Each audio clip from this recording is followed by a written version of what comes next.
Yo YouTube! This is my video for Friday the 8th of November. So I'm on my way to pick up a job from Beach going to Seaham in the northeast. I'll tell you about this job first and then I'll just do a couple of little notes from the last few days. So this morning I hadn't got a job booked in.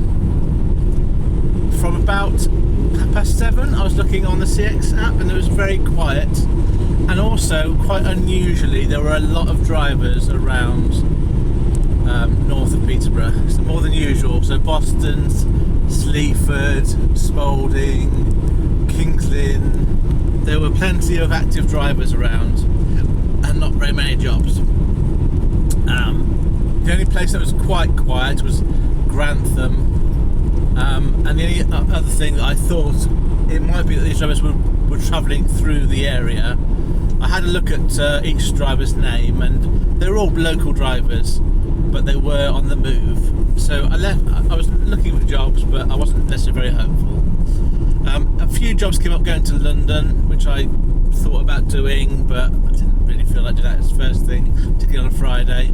I'll do it as my last job of the day, but not first. So I just was looking for jobs. I put one bid on a job that I didn't get, and then at about 9 o'clock-ish, job came up going from Beach to Seaham, which is the one I've got, and it said sensible prices only for a small van job. The particular shipper, I'm not going to name them, but I've had dealings with them before, and I understand that their way of working is basically go for the cheapest possible drivers they can get as anywhere. So they never really pay what I think is being a fair price, but there are occasions when I'm in the area and I put a price on that I'm willing to do the job for, and I do get the odd job from them. And today was an example. I'm slightly confused though, because I worked out this job as being 193 miles. So I put a bid on for a small van job based on 90p a mile of 175. And I thought I probably won't get that, but it's a fair price and I would do it for that. And my thinking was, it's a nice long trip. It gets me not necessarily to a good area, but it gets me a long way away. Like I've got all the afternoon then to try and find something coming back. In the worst case scenario is I have to come back dead, then that's what happens. But I've got a good chance of finding a job if I get out on the road. So it's all a bit up in the air still. But the thing that's confusing me is when I then picked up the job off the CX, it said the miles was 207 miles. So it's suddenly gone up by 14 miles, which makes my price now more like 85p a mile than 90. Now, I'm not bothered about that so much. I'm not going to worry about it other than just tell you about this. But it's interesting that my first reaction when I did that was, usually my first reaction is, oh, I made a mistake. But in this case, my first reaction was, did they do that on purpose to get a lower price? It's possible that I made a mistake. I think it's unlikely in this case because I had very few bids on, and I put this in the calculator, and I remember I went back to the calculator and I looked at what I put in. It was 193. So 193 is not something I'll just make up for this journey. But it might be that they didn't do it on purpose. Maybe they just maybe they've I don't know what happened. I'm not going to worry about it, but I am kind of mindful that it's possible that this shipper did do it on purpose to get a cheaper price, and I will bear that in mind for next time I see their price and bid on their job. And I'll make a very clear note next time I bid on their job, what did I see it advertised at and what was it given to me as. I'm going to be picking up about 10ish this morning. The journey is about 3.5-4 miles, 3.5 or 4 hours, and I should be about 2 o'clock-ish able to pick up another job from the northeast. So I'm at this moment optimistic, although I am realistic. It could go either way. Wednesday morning I was leaving my daughter's and her boyfriend's flat, having watched the election the night before, and then I was driving along, and then my van sounded weird. It didn't feel different, it just sounded different. It sounded like, the best thing I could think up with was, it sounded like my bumper was scraping along the tyre. So I pulled over, had a quick look, and immediately I could see that I had a very flat driver's side front tyre. And my assumption is that when I parked up in the sort of parking area of these flats, there must have been some glass that I parked on. My strategy was, I had a spare, I'll get myself to a local tyre place, get them to put the spare on, and then get myself home. So I had a look on the Google Maps. The nearest open tyre place was a Quick Fit. So I made my way the mile and a half or so to there. I had inflated my tyre with my portable inflator that I plugged in. So I was at first a bit unsure as to whether it would actually inflate the tyre at all, because it might have had too big a hole in it. But luckily it did inflate to normal sort of pressure. So I used that to get me to the Quick Fit tyre place. I pulled up and explained the situation, expecting to have to wait for ages, and the guy there had to sit down and look at it straight away. So he took it in, and I had a little bit of a wait to have a look at it. The outcome was that my spare wasn't suitable because it has a couple of splits in it, which I hadn't noticed. My spare wasn't a new tyre, it was one that I'd had on my van previously, just taken off when I replaced my tyres before. So it was a second hand to me, my second hand tyre, I'd say. So I agreed to if they had a tyre in stock, I agreed to do that as my replacement. And at the same time, he did say that the other two tyres on my passenger side also needed changing. I can get home okay, they're legal to get home, but they needed changing. I had a look at them, and I think what had happened is, a few days ago I was driving along and a narrow street, and I did, while passing another, I think, lorry, scraped along the curb with my passenger side tyres. And I think that was the event that led them to go from okay to not okay. So I got myself home, and the following morning on Thursday, before dialysis, I would set about trying to find some new tyres. My plan was to get 3 tyres, so to replace the 2 that needed replacing, and then replace my spare. So the first place I went to was a place I've been to before in Spalding, and I was going to go in and get some quotes about different tyres. And what I was looking for is cross climates card. I like having that on, particularly at this time of year. And we had a bit of a discussion, and in the end, the tyres that I had before were not in stock, or they would take a while to get them, and I think they were quite expensive. They're about what I was going to pay anyway. Oh yeah, going back, so the Manchester tyre, the one that I got was a Hankook tyre. It was £184 for that. That got me home. So I was expecting, that's about what I paid for tyres for my van. So I don't think it was particularly expensive. It's just for premium tyres for a van like this, it's about that price. And when I went to the tyre place in Spalding and I was getting some quotes, he said he's got some tyres in that were cross climate tyres. It begins with a Y, like a Yamato, something like that. I can't remember what it said. I'd not heard of them before, and he said that he could give them to me for £100 plus VAT. And I thought that was an amazing value, so I stopped looking at that point and said, yeah, let's put those on. And I went for 4 in the end. So I've got 4 of those tyres on for £480. And I've now got 2 spare tyres. I've got one tyre that was on my rear of the van that's fine, and then my new tyre, my Hankook tyre.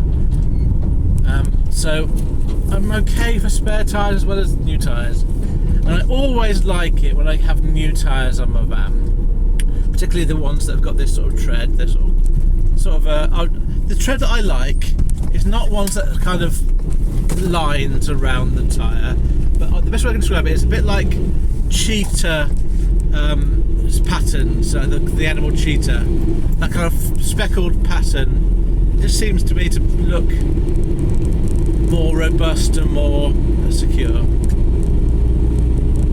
Anyway, so they're on, and I'm happy with the price, and I'll definitely go back to them next time I'm getting close to the tyres. And what he said was, at the end of the month, he goes to a supplier and he gets in bulk for a cheap price, tyres that he can sell on. So that's how it works, and I can see that he's obviously making a profit still, but also I'm getting good value for my tyres. If you can find a company that's sort of like I would describe it as being like a family business, like owner-run businesses that are local to you, they generally are by far and away better than national chains, because it's imperative for them to provide a good service. And my caveat is this: sometimes though, you do come across those sort of businesses and they don't really value customer service, and I think that's a big mistake. I've come across other situations where it's the same sort of situation, where the people running it clearly know what they're talking about in terms of the item. I can see a situation where you've got someone who's great at being a mechanic or great at being a computer technician or whatever, but they just don't add to their service customer service. And it's become obvious to me as I've sort of aged and got older and had experience that actually customer service is so important, and it can apply to any business. The point is that this particular place has great customer service.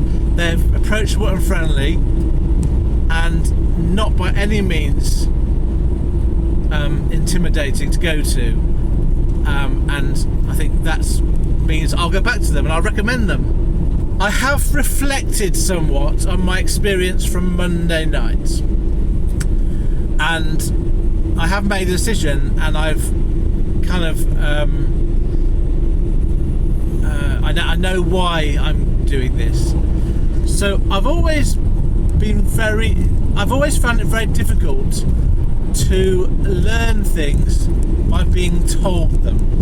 I much prefer to find out for myself. There's two reasons to that. I think going to the original source, let's say it's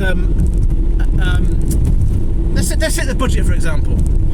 I watched the budget that was on TV. I watched it all the way through a couple of times. So I wanted to go to the original source. I wasn't going to go to some newspaper article or online article for them to tell me what was in it, because they're biased and they don't necessarily tell you what's true. So I don't necessarily trust a third party telling me what's right and wrong about a situation. Just naturally, I don't really trust that. So I'd rather go to if I can, to the original source of information. And in the same way, I don't learn by being told something. I learn best by experiencing it for myself, or thinking about it for myself, or reading about it for myself, or looking at it for myself. And this is an example, a really good example on Monday. I sort of knew that there were some risks involved in me doing the lifting carrying, and I knew from the notes in the booking and what the guy told me roughly what was involved. But I thought, let's just try this out, and if it's as bad as it could be, I'm going to just cope with it. It might not be as bad. And the bottom line is, I need another job because I need the money. And I now have in my memory a very clear memory that I experienced of that job. And I remember being on the stairs, having done my second trip up, thinking, how am I going to manage to do this? How can I do this? So that's now quite an important experience that's in my memory. and I use that memory to help me make judgments about what's right and wrong for me. Now, my partner would have told me beforehand, don't do that job, because it was lifting and stuff. And in hindsight, she's right, because it was, in hindsight, a job that was too hard for me to do. But being told it by somebody isn't going to work for me. I have to experience these things. And so I'm not going to do those jobs anymore. I now know I can't do those jobs. With the best will in the world, I can't physically do that anymore. And with the best, no matter how desperate I am for work, it's not worth the risk of me, making my health worse. My back is fine now, but it really hurt that day. And it's just not worth. It's not worth going through that sort of pain for that sort of money. So the point I'm making is, for someone like me, and maybe I'm sure I'm not unique. I'm sure there are lots of people like me. I have to sort of experience things to get them in my memory, to remember what really is right and wrong for me to do. So the point is, I've reflected upon that job. I'm happy now that I'm not going to do that job anymore because the risks outweigh the rewards. Okay, I'll bring this to a close. I'm 10 minutes from my pickup. Oh yeah, better just tell my stats for this, haven't I? So I was half an hour away I was 30 miles away from the pickup from Wisbech, 45 minutes away. I've got a pickup about 10 o'clock, going to Seaham. I'm getting 175 for a small van job, going apparently 207 miles now. And I'm hoping to get something coming back. Still optimistic at the moment, we'll see. I've picked up my pallet from Wisbech. I'm now on my way to Seaham. It's my ETA is 2:30, but there is orange spots along the way in my route, so I'm sure that's going to change.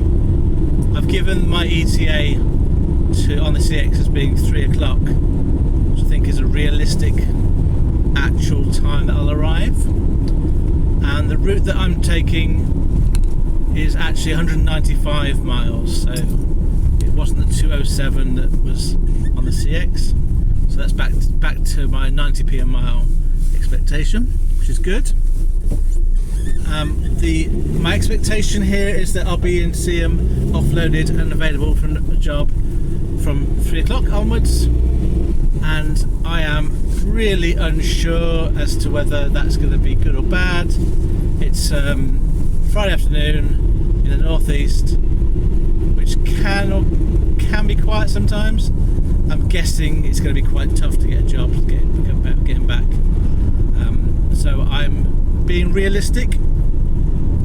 I might have to struggle to get a job or move to get a job, and I'll just hope there's something that I can bid on. I'm probably going to have to go reasonably low to get anything going southwards. Depends on the number of drivers that are around and how many jobs there are. But at the moment I am cautiously optimistic that 3 o'clock to 5 gives me enough time to find something heading towards home.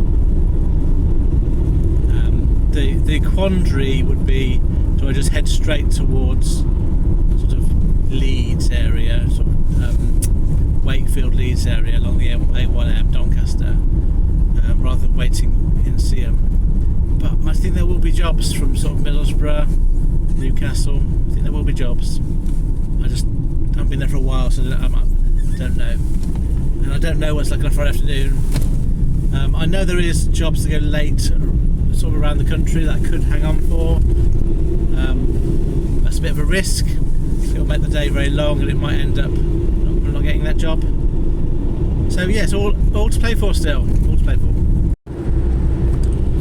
Hello there. So I've dropped off my delivery at Seaham. I arrived in the end at 25 past 2, which was good going, because on the way I did manage to fill it with fuel as well.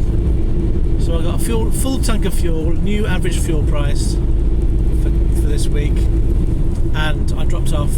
There was a bit of delay at the other end because the gates were all locked I went round the front to reception, rang the number that I was given, no answer, went straight to answer phone. I left a message, tried ringing again, wasn't sure what to do, so I knocked on the door by reception. There was someone on the phone.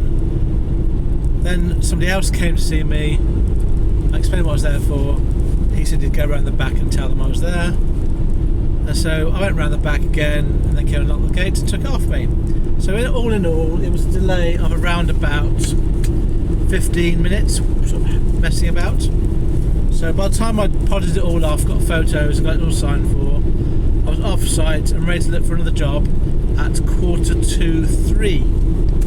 And it really was a tough decision, but I've made a decision now. In this situation, I find that you've just got to do something and stick to it. You could easily be caught between two stools.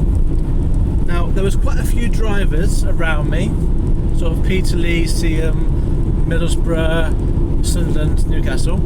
Quite a few active drivers. I don't know how many of those are looking for jobs south, but it could be, even if just 5, there's too many. Because the number of jobs going down south really was nothing. There was one job going from Middlesbrough to Halifax, leaving at 7 o'clock in the evening. I worked it out. If I'd taken that job, I'd be home at 1 o'clock, and I would have made, after fuel, £212. And then I looked at what would happen if I just dead miled it home. I'd be back for about 6:30, and I'd make £120. So for the £90 difference to get home sort of 6 hours earlier, did seem like that was the better route. But I also thought if I get myself into a better area, maybe I've got time, for example, to get down to Wakefield. That's an hour and 3/4. So I could be in Wakefield for around about 4:30. It might give me a chance to find a job. There was a job going from Darlington to Slough that I wasn't going to bid on, but I missed out on it. It went really quickly. Otherwise, the only jobs were available was going sort of between. There were alcohol deliveries going from Washington to Sunderland and Newcastle and all around the area. There weren't anything going south, and all those alcohol deliveries needed someone to use. You were to use a customer app on our phone. So I didn't bother with any of those because it wasn't getting me anywhere close to home, and I didn't want to get involved with having another app. So my decision was, let's just head south as quickly as possible, looking for work on the way down, and at least stand a slight chance of getting something, even if it's just heading in not quite right direction. I would get a job to London now. I would do that. It would make my day very long, but I would take that job. But I think the alternative of staying where I was probably going to end up being very frustrating. So on this occasion, I think heading south quickly, sooner rather than later, and sort of getting some miles under my belt is the way to go. You never know, do you? You only know in hindsight whether it's the right thing to do or not. I'll get jobs that are behind me now coming up, and I'll keep an eye on them, and if there's a good job I would go back, but it's highly unlikely that I would win a job now at this time of day with the other drivers there as well. So we'll see how it goes. It's currently just gone 3 o'clock, and I'm on the A19 just north of Middlesbrough at the moment. So I've got probably about an hour or so of trying to find a job as I travel down, and I've got sort of a reasonable chance of getting something, hopefully. Well, today's turning out to be interesting. So, as you will have heard from my last video, I was on my way down towards Wakefield. A few jobs came up from behind me, but I wasn't going to go back, and there's no guarantee I would have got them anyway. Interestingly, the jobs that were going to Sunderland, Middlesbrough and Newcastle from Washington, which were all alcohol deliveries, they kept being reposted. They're the ones that needed the driver to have an app loaded in their phone. So I don't know whether that was because they just wanted cheaper and cheaper prices than they were getting, or whether that's the shipper, or whether the drivers just didn't want to do that work.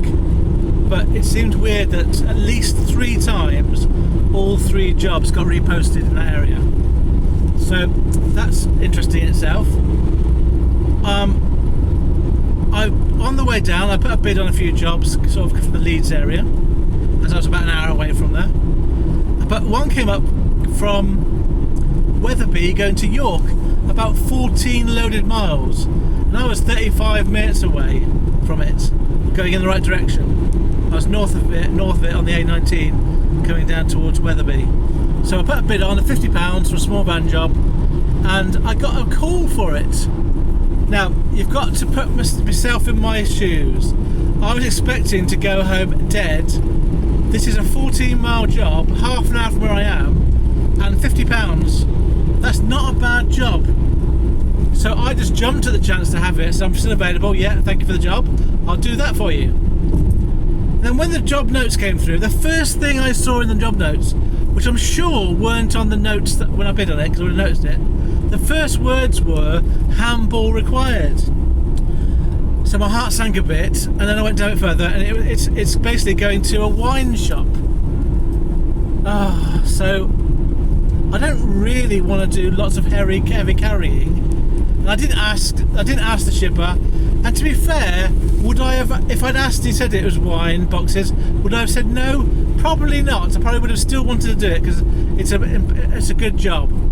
But I'm just sort of now, the joy of having that job, that kind of, wow, I'm actually getting a job that's going to pay me a reasonable amount of money and I'll be not a big way out of my way, is tinged by my now anxiety about can I cope with the lifting. I'm going to make sure I've got my sack barrow available, but it's probably quite likely that the wine place will have their own trolley. Usually they used to having deliveries, and they do have, you know, something around to trolley some alcohol in. So I'm not too concerned about this. And I don't know how heavy it's going to be. But so overall, I'm still happy to have got the job. But I wish it was just something simple like a box or an envelope or a pallet. But I'm happy, but slightly just wondering what I'm going to come across. I'm currently 25 minutes away from the pickup. I'm going to get there in plenty of time. It's meant to be picked up by 4:30. I'm going to be there by 4:10. So at the moment, my decision to come south straight away has proved to be pretty good. I'm on about 170 after fuel by the time I get home today, which isn't a disaster. I was on 120 before I got this job, which would have been quite poor. So no, that's not bad, and I'll still have an outside chance of getting another job. Perhaps going from Leeds to Manchester or something, or Leeds to London, when I've dropped off from York. Well, that went well. I arrived at the pickup point, expecting it to be teeming with drivers and lots of officious people telling me where to go, where not to go. And I expected to have quite a big load forklifted onto my van. But rather than that, I arrived at site and it was completely dead. I found my way to the goods in office and met a very nice guy who gave me the one box of wine, 6 bottles in one box, to carry to my van. And he let me out. And so it's handballing wise, I suppose technically speaking, I did handball it from the office to my van, but it's not really handballing, is it? It's just walking back to my van, really. And then when I deliver it, it can't be that hard to get one box delivered to wherever I'm going. So it's half an hour to get to York. I know that York can be a bit of a pain to drive around, so maybe that's the next thing to worry about. Friday evening traffic in York. But Google Maps is saying half an hour, so I should theoretically be offloaded in York before 5 o'clock. So let's see how it goes. Right, I'll finish off my video for today. I'm about an hour away from home now. I dropped off my load in York. It was busy on the roads. It was quite hard to find the actual drop-off place, but I got there in the end and it wasn't too bad. Once I found it, it was alright. Got myself out of York as soon as I could. I'd finished my load at 5:05. I sort of hedged my bets a bit, headed south and then towards the west, I was able to get jobs from Leeds for quite a long time, but there's nothing heading southwards. There were jobs I could have done. They were heading sort of either within Leeds or towards Bradford, or even Preston was a job in Preston, so I would have looked at it if it was not at the end of the day. So that's the end of my day. So I've got some stats for you. I did fill up with fuel today on the way up to Seaham, and therefore my average fuel price for this week, based on, I've had 2 fill-ups, it's 13.60 pence per mile for fuel. Today I have driven 436 miles, 436. I will have worked for 10.5 hours when I get home. From 2 CX jobs, my gross earnings are £225, 225. Based on my mileage and my average fuel cost, I've spent £59.30 on fuel, basically £59, which means my net earnings today after fuel taken into account are £166, 166, which is disappointing but not a disaster. I had to work hard to get that, but I did the best I could, and I achieved, probably, bearing in mind how quiet it is, probably about as good as I could get today. I have got a job booked in for Monday. It's a little job, and I'll be in a good area at the end of it. So hopefully that'll be a good start to the week, and that day will be lucrative compared to other days I've had recently. Right, to bring us to our video to a close, so thank you. Oh, just before I do that, I am quite tired at the moment. It is dark, the darkness hasn't helped, but I feel a kind of fatigue, but a fatigue of the righteous. You know, I have I've tried my best and I've worked hard, and the outcome is what is the outcome. I'm probably quite mindful, to be honest, that a lot of you might be looking at these videos and thinking this isn't sustainable financially, and to be fair, that is a really fair comment. I am in survival mode. Literally, I'm trying to survive week on week, month on month, and it isn't something I would recommend people do, but for me it works for me. It does suit what I need in my life right now, and so it does suit me. But if you're coming to this channel new and you haven't seen other videos, or haven't been on the journey with me, then I just want to reiterate, I'm not trying to pretend this is a good set of figures. It's not. It's tough, it's difficult to work off the CX, and I've never tried to be someone that says this is how you should do it. This is just how I am doing it. So I am mindful that every time I do these stats, there'll be potentially quite a lot of judgment about how poor they are, but I'm not going to stop doing it because it is real life, you know. It is what I'm achieving with the hours I'm putting into this job, and if it isn't for you, it's not for you, but it is for me. Okay, thank you very much for watching my video. I really appreciate it. I hope that you are being way more successful than I'm proving to be at the moment, no matter how you choose to define that word for yourselves. I'll see you on Monday. Farewell, friends.